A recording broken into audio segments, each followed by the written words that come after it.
महादेवी मैं अभी आपको औषधि देती हूँ।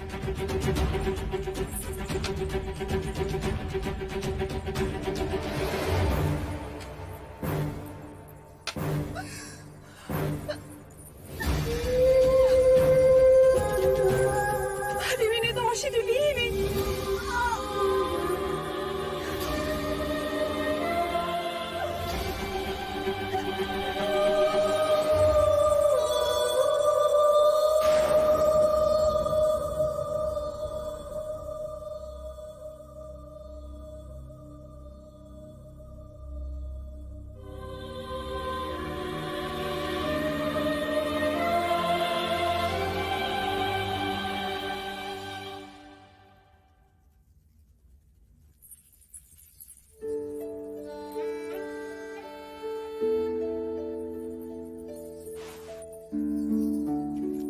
आपके गर्भपात का समाचार सुनकर बहुत पीड़ा पहुंची है मुझे।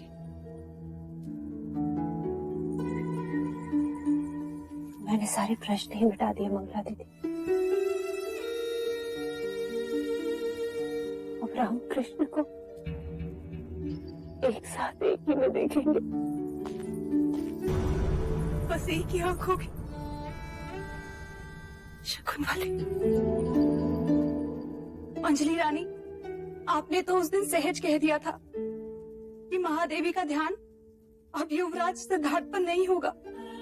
बस तब से कह रही थी कि मंगला दीदी ने मेरी आंखें खोल दी। वैद्य सुसैन ने औषधि दी थी, नहीं ली, और उसी समय उन्होंने संकल्प किया कि जब तक युवराज सिद्धार्थ अपनी शिक्षा पूर्ण नहीं कर लेते, महादेवी की अपनी कोई संतान नहीं होगी।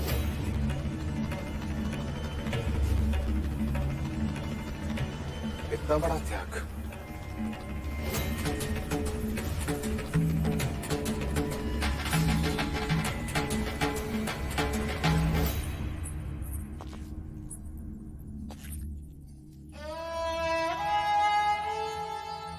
सिद्धार्थ बैरागी ना बने, उस पर दुख की छाया ना पड़े, इसके लिए मैंने क्या कुछ उपाय नहीं किए। यहां तक कि मैंने यह भी नहीं सोचा कि शाक्य कुल का इतिहास मेरे विषय में क्या कहेगा। परंतु मेरे सभी प्रयत्न पर भारी है तुम्हारा ये त्याग देवी। देव, मैंने तो पुत्र प्रेम में केवल नगर खाली करवाया देवी।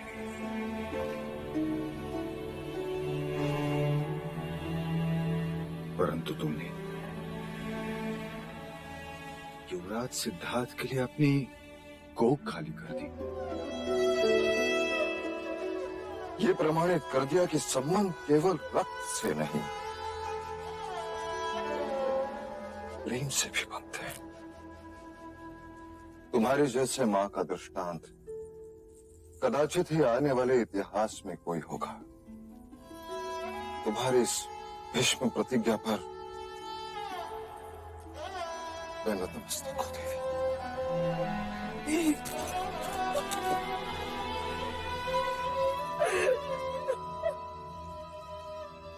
अब युवराज सिद्धार्थ के सम्राट बनने में मुझे कोई संदेह नहीं।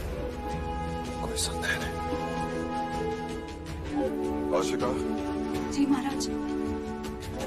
राजा अमितोदन को कहो कि मैं अब भी सभी गुरुजनों को मिलना चाहता हूं। जी।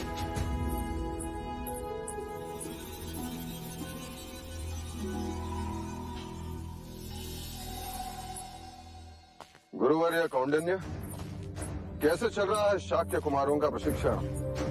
उत्तम, अति उत्तम महाराज। कुमार सिद्धार्थ को वेदों की प्रत्येक ऋचा स्पष्ट अर्थ सहित कंठस्थ है। ओम पूर्णमदः पूर्णमिदं पूर्णात् पूर्णमुदच्यते पूर्णस्य पूर्णमादाय पूर्णमेवावशिष्यते। ओम शांति शांति शांति। अप्रतिम। वेदों से संबंधित कुमार सिद्धार्थ के जटिल प्रश्न हमें सावधान रखते हैं महाराज। सत्य प्रत्यक्ष भी होता है, परोक्ष भी। ये विद्या हम नहीं समझे। दो दो सत्य। क्या तुम इसका उत्तर दे सकते हो सिद्धार्थ? ज्येष्ठा, प्रत्यक्ष सत्य वो होता है जिसका प्रमाण तुम दे सकते हो। अर्थात वर्षा हुई और नदी का जल स्तर बढ़ा। पर परोक्ष सत्य अर्थात वर्षा नहीं हुई फिर भी नदी का जल स्तर बढ़ा। ऐसे कैसे? क्योंकि पहाड़ों में वर्षा हुई और पानी नदी में बह गया और नदी का जल स्तर बढ़ गया। जिस सत्य का हम प्रमाण नहीं दे सकते वो परोक्ष सत्य है। महाराज, अश्व सवारी में भी अति निपुण है युवराज।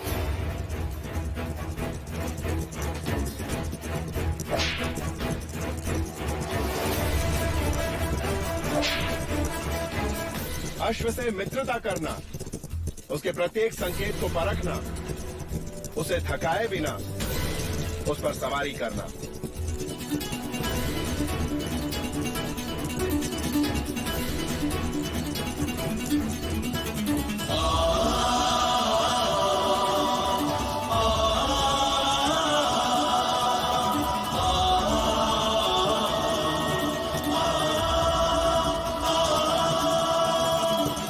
चातुर्य अद्भुत, संगीत ज्ञान अकल्पनीय, नृत्य की भाव भंगिमाओं की भी जानकारी है और शब्दों से ज्यादा आंखों से बात करते हैं युवराज।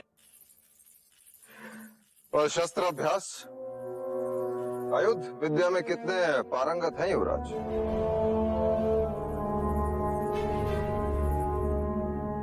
क्या हुआ अनुज? नहीं महाराज, युवराज को शस्त्र अच्छे नहीं लगते।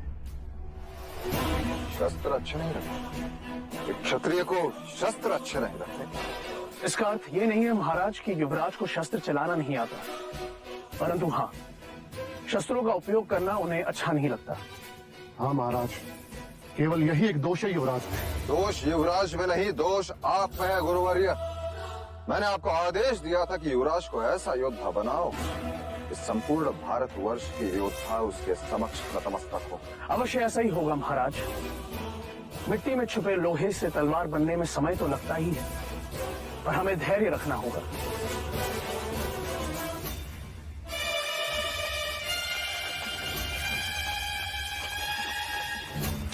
ये आग कैसे लगी?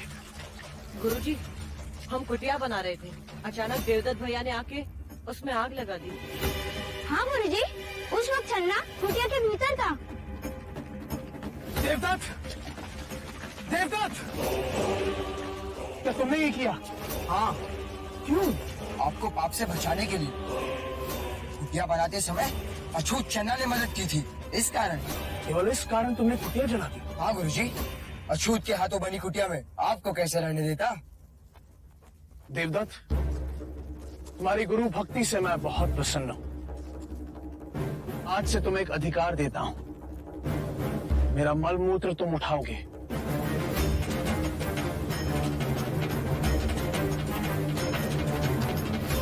आचार्य, ये क्या कह रहे हैं आप? देवदत्त, क्या मैंने ये शिक्षा दी है तुम्हें? चन्ना साथी पुत्र है, अछूत है। वारण कर्म से होता है, जन्म से नहीं देवदत्त। आचार्य कौंडिन्य, आप ब्राह्मणों के विरुद्ध बात कर रहे हैं। मैं नीति के अनुसार बोल रहा हूँ आचार्य। न ब्राह्मण श्रेष्ठ है, न क्षत्रिय, न वैश्य, न शूद्र। सभी एक ही रचना के विभिन्न भाग हैं। ब्रह्मा के शीश से ब्राह्मण पैदा हुए, तो कंधे से क्षत्रिय, उदर से वैश्य और पैरों से शूद्र। तो क्या पैर और शीश की तुलना की जा सकती है? क्या पैरों के बिना शरीर चल सकता है? सोचो, अगर ये अछूत मल मूत्र उठाना बंद कर दे तो क्या राज्य में मलिनता ना होगी? सारे ब्राह्मण, सारे क्षत्रिय रोगी हो जाएंगे। देवदत्त, अपने आप को क्षत्रिय कहने से पहले सोचो कि तुम में कितना मैल है। और आचार्य अश्वपाल, क्षमा कीजिए, विद्यार्थी के समक्ष गुरुजनों का विवाद पक्षपात का संकेत है। उनकी श्रद्धा घटती है। सिद्धार्थ कहाँ है? गुरुजी, उस तरफ जाते हुए देखा था मैंने उसे।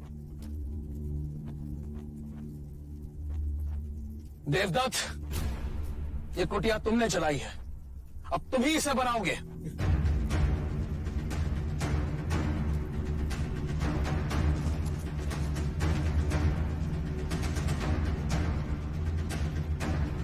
पक्षपात तो अब होगा आचार्य कौंडिन्य। देवदत्त को सिद्धार्थ से कुशल ना बनाया तो मेरा नाम आचार्य अश्वपाल नहीं।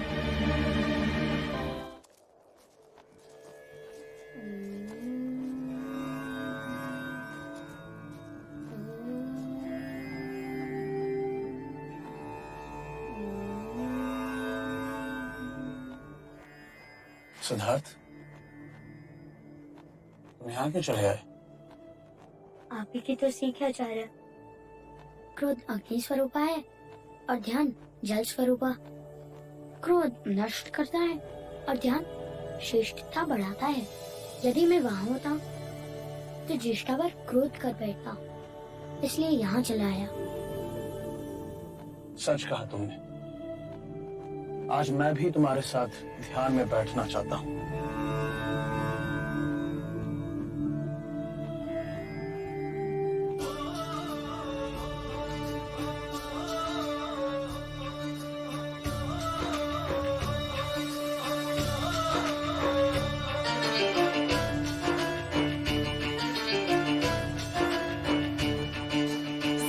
शास्त्र कंठस्थ हुए और जब तब ज्ञान का चलन हुआ।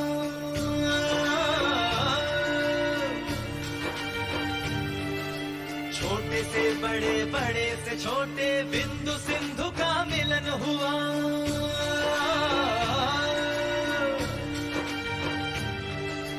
बढ़ने लगी सृष्टि की संपदा, मीन विहत सब मिलने लगे। चारों दिशाएं खिली खिली सी, जीव से जीवन बढ़ने लगे, जीव से जीवन बढ़ने लगे।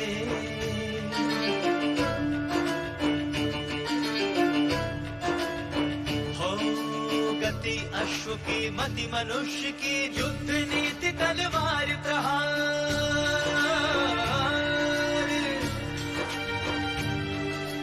वार शब्द का ज्ञान हो गया, बन गए सुख दुख जीत हार।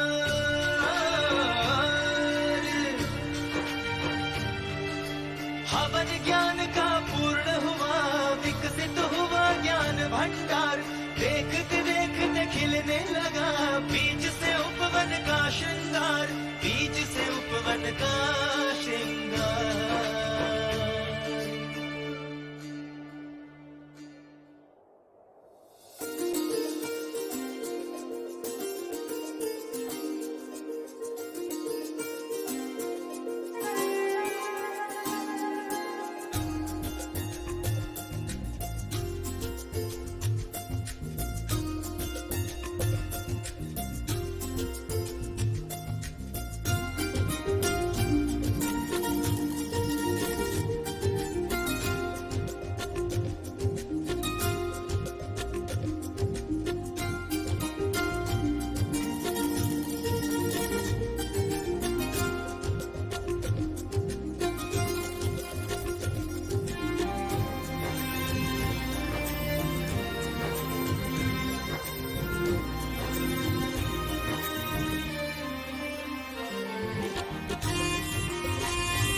जंगल है, इन्हें बोओगी तो सारा देवता पुष्प से खिल जाएगा।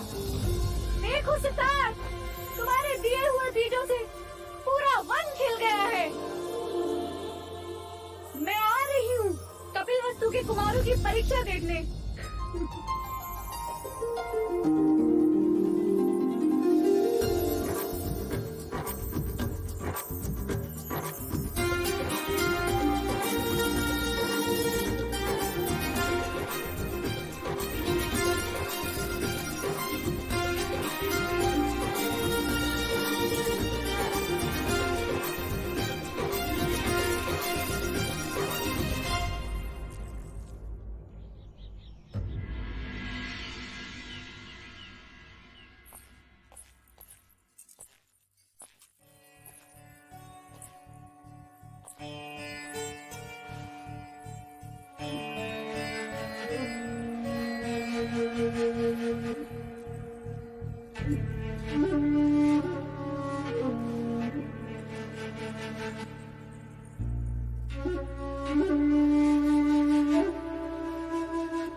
क्या सोच रही?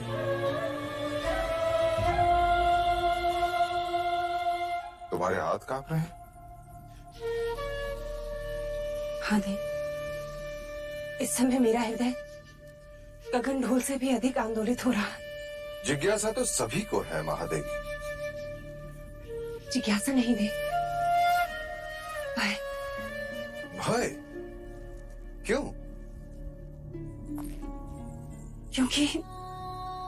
क्योंकि आज सिद्धार्थ के साथ साथ मेरी भी परीक्षा है।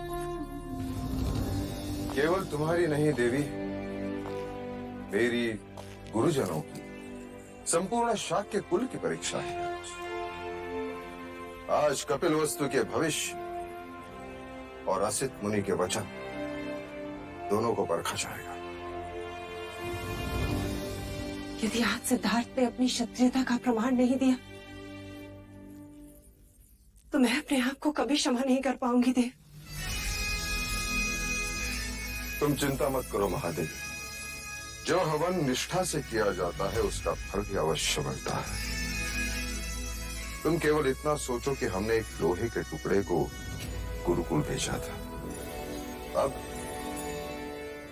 तलवार देखने जा रही हो। चले।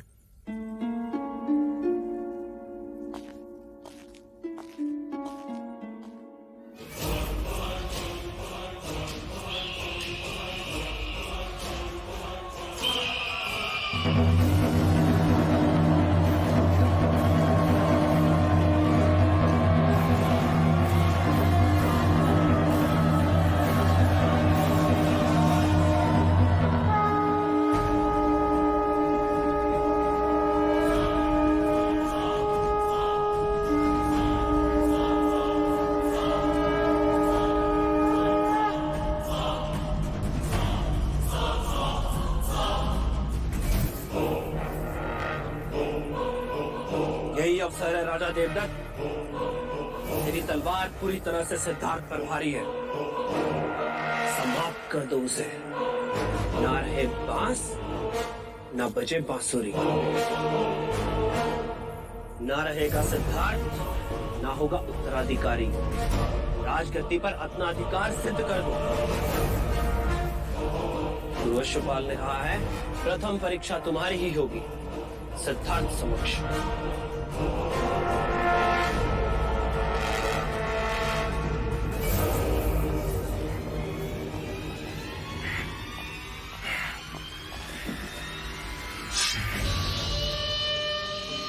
तो ये तलवार सिद्धार्थ के रक्त से भीग कर शांत होगी।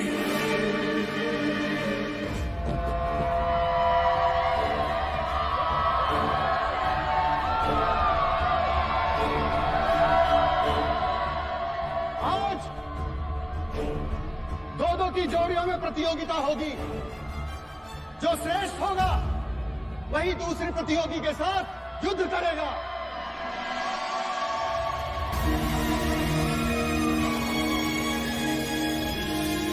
प्रथम चरण की प्रतियोगिता आरंभ की जाए।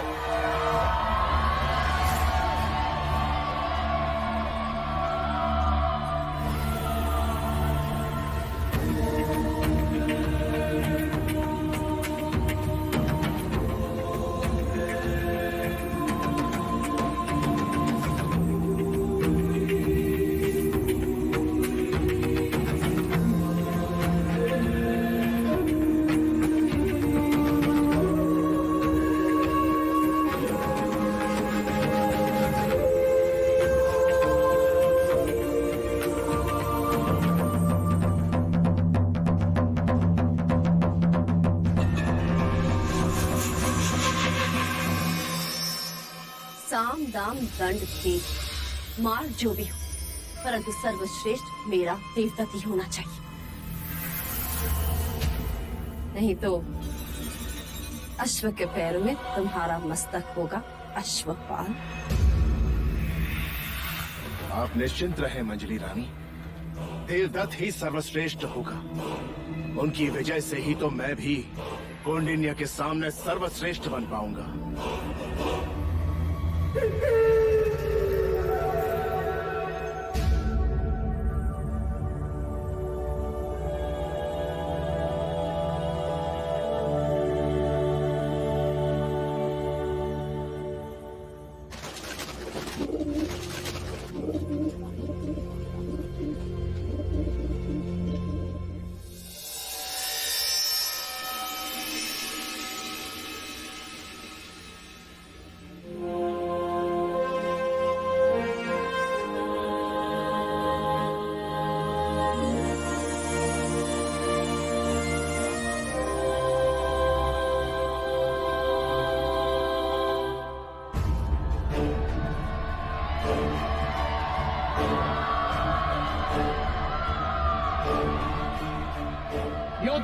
पूर्व परिचय देना पक्षपात होगा। युद्ध में केवल योद्धाओं की योग्यता का परिचय है, इसलिए प्रतियोगियों के मुख नहीं दिखेंगे, दिखेगी केवल उनकी शक्ति, अभ्यास और योग्यता, उनकी चपलता और शस्त्र चलाने की प्रतिभा।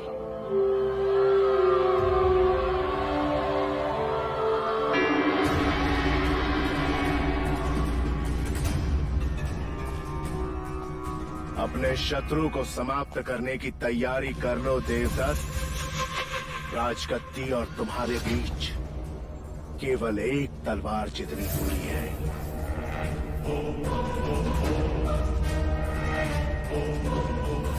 और ज्ञात रहे, युवराज जो मुखौटा पहनेंगे उसका रंग लाल है।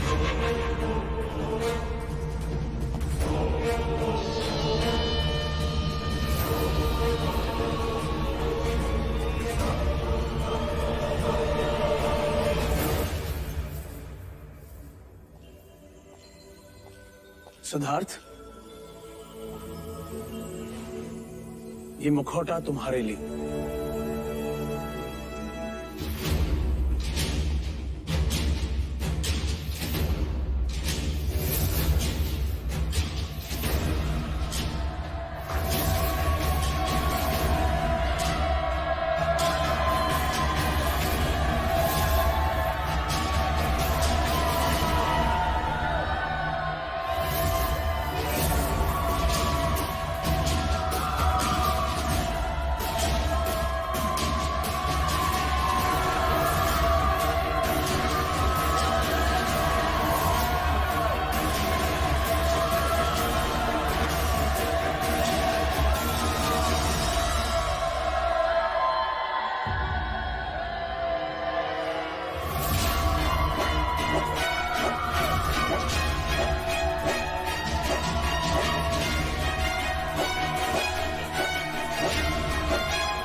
कुमार देवदत्त का हर प्रहार युवराज पर भारी है आचार्य कौंडिन्य।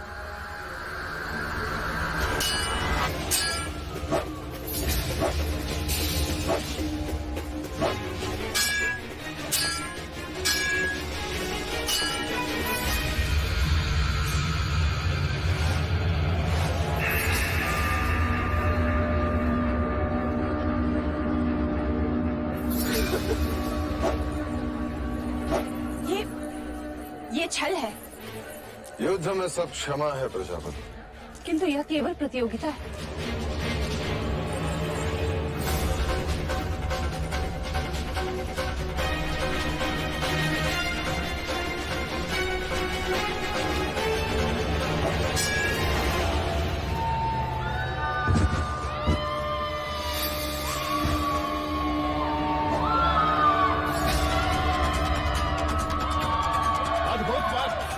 तुम्हारी स्फूर्ति अद्भुत है।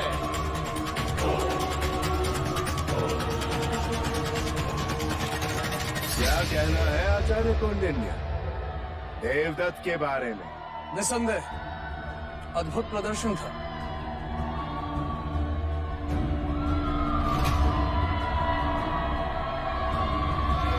राजगद्दी और तुम्हारे बीच केवल एक तलवार जितनी दूरी है। युवराज जो मुखौटा पहनेंगे उसका रंग लाल है।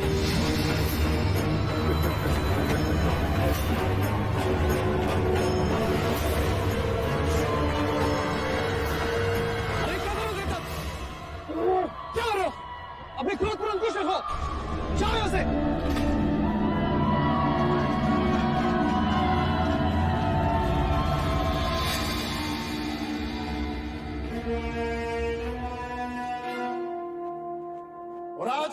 प्रथम प्रतियोगिता के विजेता है युवराज सिद्धार्थ।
युवराज दिखाई नहीं दे रहे।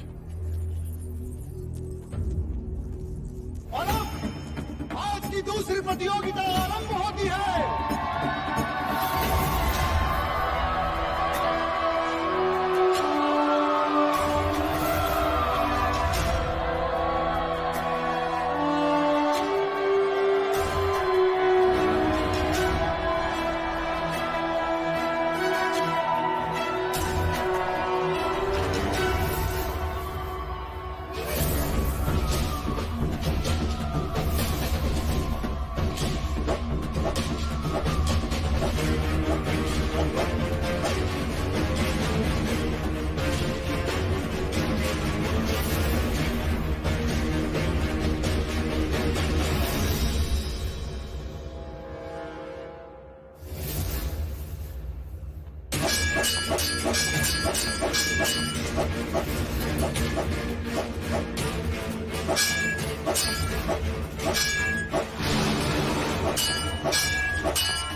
ये प्रहार क्यों नहीं कर रहा? शत्रु को भगाना ये भी युद्ध की एक नीति है राजन।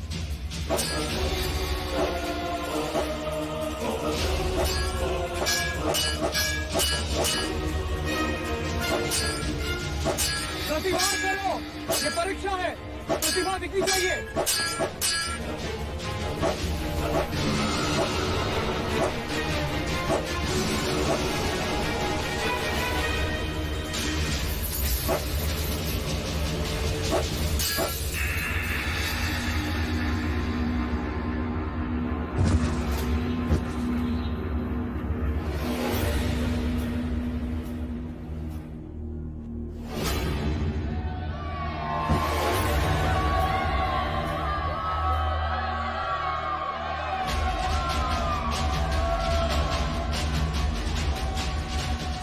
कदाचित महानाम भी जीत गए थे तब। अब कोई अंतर नहीं पड़ता कि किसकी जीत हुई और किसकी हार। सिद्धार्थ की पराजय हुई, यही हमारी सबसे बड़ी विजय है। पता नहीं महाराज को जब ये मालूम होगा तो क्या होगा। सिद्धार्थ। और आज के एक और विजेता है युवराज सिद्धार्थ गौतम।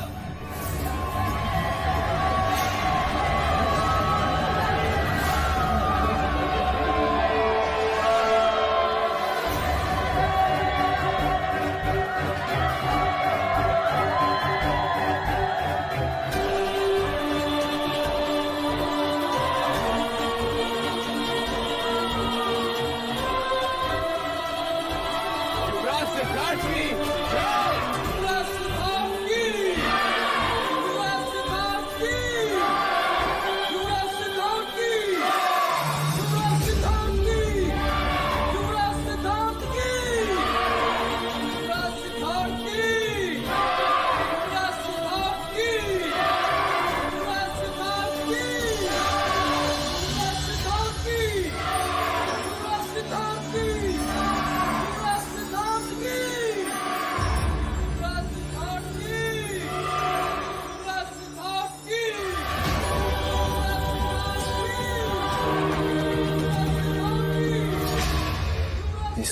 मतलब वो लाल मुखौटे में सिद्धार्थ नहीं था?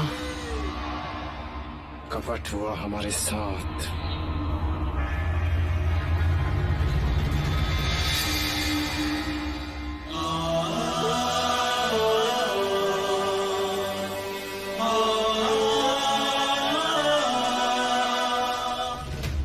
आपने तो कहा था कि लाल मुखौटे में सिद्धार्थ है, तो वो बदल कैसे गया? इसका उत्तर मैं देता हूं आचार्य अश्वपाल। वो मुखौटा लेकर जब मैं युवराज को देने गया, सिद्धार्थ, ये मुखौटा तुम्हारे लिए। गुरुदेव, मेरे मुखौटे का बाल तो टूट गया। कोई बात नहीं, तुम सिद्धार्थ का मुखौटा ले लो। जल्दी करो, प्रतियोगिता का समय हो गया। जी गुरुदेव।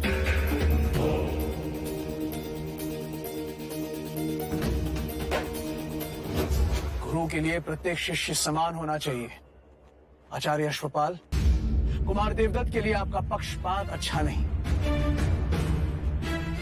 उस मुखौटे ने आपका मुखौटा उतार दिया है।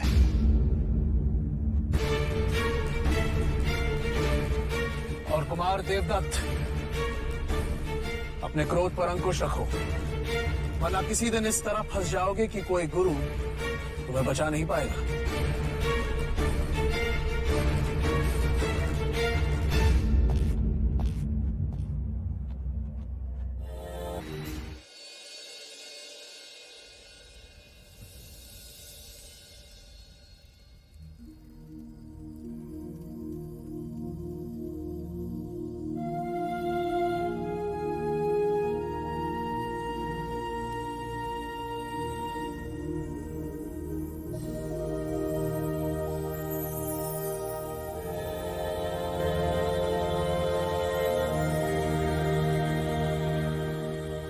जिस तरह ग्रह से ब्रह्मांड का, हस्तरेखा से भविष्य का ज्ञान होता है, उसी तरह शरीर के इन बिंदुओं से शरीर की भीतरी परिस्थिति का संबंध होता है।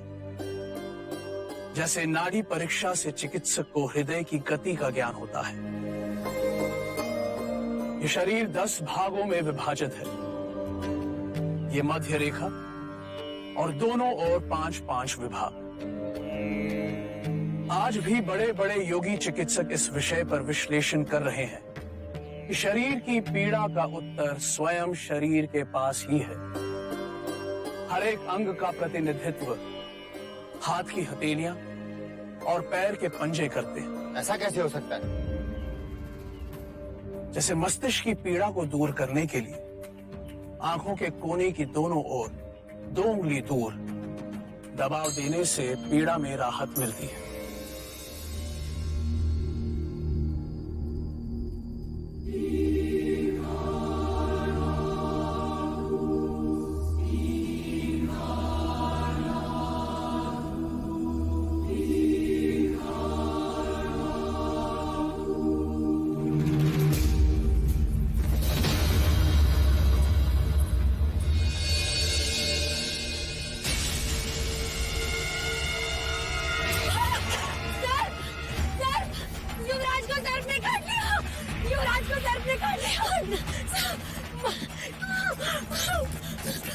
महाराज, युवराज को सर्प ने काट लिया।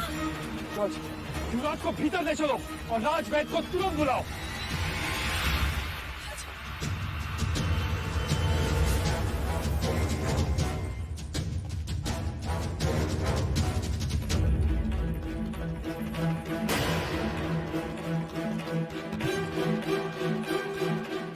वैदराज, युवराज को सर्प ने काटा है, मैंने देखा। परंतु इनके शरीर पर सर्पदंश का तो कोई निशान नहीं है। तो फिर सर्प देखकर डर गए होंगे युवराज, तभी तो बेइज्जत हो गए। मेरे कहने का अर्थ है बड़े कोमल प्रकृति के हैं हमारे युवराज, है ना? बेसुध होने का कोई कारण नहीं है, कदाचित थकावट होगी।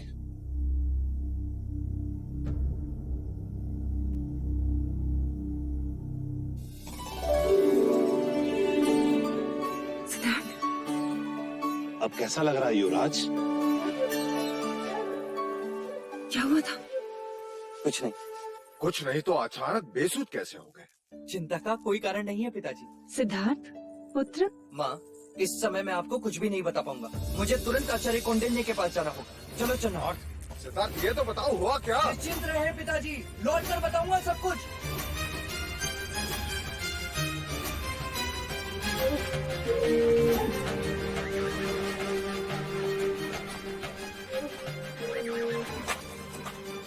गुरुदेव प्रणाम। गुरुदेव, मैंने मनुष्य शरीर के बारे में एक बात खोज ली कि शरीर के कुछ बिंदु दबाने से मनुष्य बेसुध हो सकता है।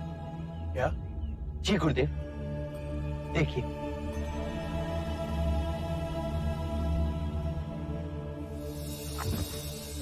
इसे क्या हुआ? चिंता की कोई आवश्यकता नहीं है गुरुदेव, कुछ पल पश्चात इसे सुध आ जाएगी। कैसे कह सकते हो? प्रथम प्रयोग मैंने स्वयं पर किया गुरुदेव। कल रात में बेसुध था। अब हमें युद्ध में शत्रुओं को मारने की आवश्यकता नहीं पड़ेगी। शरीर के बिंदु दबाने से वो बेसुध हो जाएंगे और अनिवार्य हुआ तो हम उन्हें बंदी बनाकर युद्ध जीत सकते हैं। तुम सच में करुणा मूर्ति हो सिद्धार्थ, जो युद्ध में भी अहिंसा को ढूंढ रहे।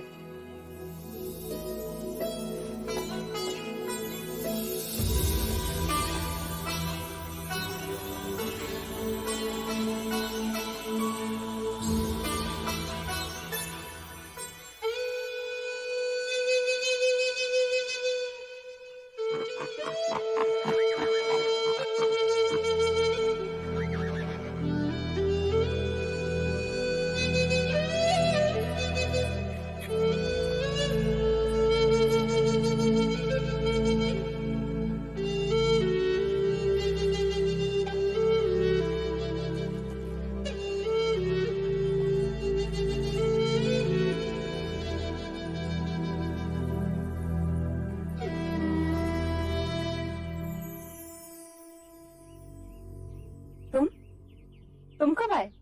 जब आप बांसुरी वादन में लीन थी।